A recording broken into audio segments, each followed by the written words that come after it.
Hey guys, welcome back to my YouTube channel. आओ हिंदी सीखें। मैं हूं भारती जायसवाल और लेकर आई हूं क्लास 6 का संस्कृत। ठीक है, हमने क्लास 6 के संस्कृत का फर्स्ट चैप्टर कंप्लीट कर लिया। आइए आपको कुछ और ग्रामर की चीज़ें बताती हूं मैं। ठीक है, तो आपको आगे के चैप्टर्स समझने में ईजी हो जाएगा। फर्स्ट चैप्टर में ये क्वेश्चंस भी आपको दे रखे हैं जो आपने करना है, तो इसके साथ ही हम कुछ व्याकरण भी समझ लेंगे। मैंने आपको बताया था कि संस्कृत में वचन 3 तरह के होते हैं। ठीक है, एक वचनम, द्विवचनम और बहुवचनम।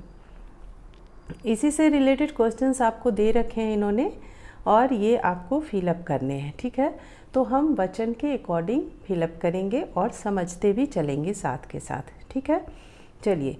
चस्का का मतलब होता है गिलास, आपने पढ़ रखा है फर्स्ट चैप्टर में, फर्स्ट पैराग्राफ में ही है ये।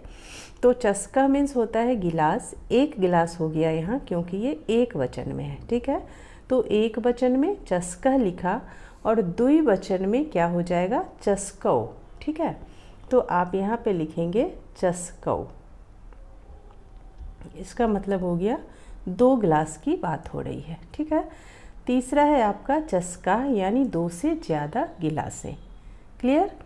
फिर आते हैं हम, यहाँ इन्होंने दिया है बलिवर्तौ। ठीक है, बलिवदौ, इसका मतलब है ये द्विवचन में हम बलिवदौ लिखते हैं, बलिवर्तौ या बलिवदौ जो भी हो। इसे आप, इसका मतलब हो जाएगा 2 बैल। द्विवचन में है 2 बैल, तो इसका एक वचन आपको लिखना है, तो यहाँ पे क्या हो जाएगा, बलिवर्द।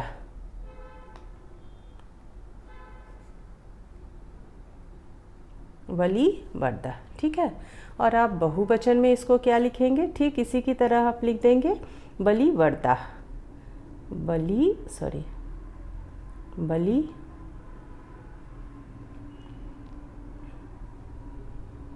ठीक है, बलिवर्दा। अब आता है शुनका। इसका मतलब हो गया बैल।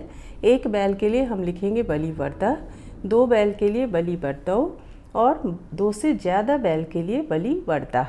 अब आता है शुनका। शुनका का मतलब है डॉग, कुत्ता। ठीक है, एक कुत्ता के लिए इन्होंने लिखा है शुनका, 2 के लिए हम लिखेंगे शुनकौ।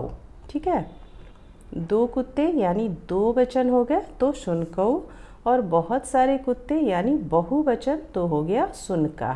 क्लियर है। आगे चलते हैं। यहाँ इन्होंने दे दिया है मृगा, और मृगा का मतलब ये बहुवचन में है। मृगा मीन्स बहुत सारे हिरन, बहुत सारे मृग। तो एक वचन के लिए आप लिख देंगे यहाँ पे मृगः। मृगः का मतलब एक मृग, और द्विवचन में हम लिखेंगे मृगौ। ठीक है, द्विवचन का हो जाएगा मृगौ, मतलब 2 मृग। क्लियर है। आगे चलते हैं। मयूरः, ये शौचिकौ। द्विवचन में इन्होंने दे रखा है शौचिकौ, मतलब 2 दर्जी। तो एक वचन में ये हो जाएगा शौचिकः।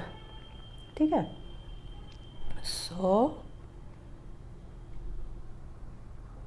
शौचिकः, और बहुवचन में हो जाएगा शौचिका। क्लियर है यहाँ तक। आगे चलते हैं। मयूरः। मयूरः मतलब एक मयूर, एक मोर, और 2 मोर के लिए द्विवचन में हम लिखेंगे मयूरौ। मयूरौ। ठीक है, अब बहुवचन में हो जाएगा ये मयूरा, मतलब 1 से 2 से ज़्यादा मयूर। ठीक है, तो ये आपका वचन हो गया। अभी 6 क्लास में आपको बहुत ज़्यादा व्याकरण नहीं पढ़ने हैं, लेकिन थोड़ा थोड़ा तो पढ़ना ही है। तो अभी आप थोड़ा थोड़ा ही पढ़ेंगे, थोड़ा थोड़ा ही समझेंगे। बुक में ये क्वेश्चन दे रखा है आपके, तो आप इस तरह से आप अपना क्वेश्चन सॉल्व कर सकते हैं। लेकिन इसके साथ ही इन्होंने बताया तो नहीं है बुक में कि ये एक वचन के लिए है और ये 2 वचन के लिए और ये बहुवचन के लिए, पर कोई बात नहीं, मैंने बता दिया आपको। एक वचन के लिए आप लिखेंगे चस्का, बलिवर्दा, शुनका, मृगा, शौचिका, मयूरा, और द्विवचन में आप लिखेंगे इसी चीज़ को चस्कौ, बलिवर्दौ, शुनकौ, मृगौ, शौचिकौ और मयूरौ। बहुवचन में हो जाएगा आपका चस्का, बलिवर्दा, शुनका, मृगा, शौचिका और मयूरा। ठीक है, एक और बात ध्यान देना है कि ये सारे वर्ड आपके अ की मात्रा के साथ अंत होते हैं, मतलब अकारांत है। इनका लास्ट जो है, इनका अंत जो है वो अ के साथ होता है। तो इसे लेकर हम एक और वीडियो बनाएंगे हम लोग, उसमें बताऊंगी मैं आपको कि अकारांत शब्द से कैसे आप शब्द रूप बनाएंगे। ठीक है, तो अभी के लिए फ़िलहाल इतना ही समझिए। मिलते हैं नेक्स्ट वीडियो में। Thank you.